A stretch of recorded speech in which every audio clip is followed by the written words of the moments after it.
કોણ કહે છે કે દિલ્હી દૂર છે? ગુજરાત સીએમઓમાં તો હવે દિલ્હીથી આવનારાઓનું જ રાજ છે. સચિવાલયમાં 6 મહિના પહેલાની સ્થિતિનું ફરી પુનરાવર્તન થયું છે.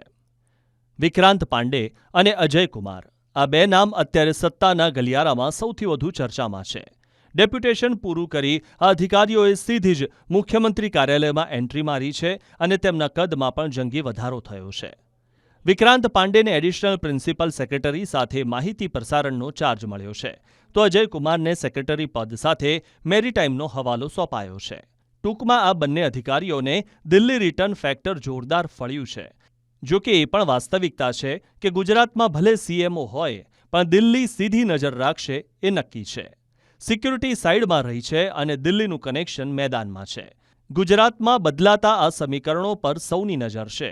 હવે 2027ની ચૂંટણીને સમય ઓછો છે, ત્યારે સીએમઓ દાદાની છબી કેવી રીતે ચમકાવશે તેની પર સૌની નજર રહેશે.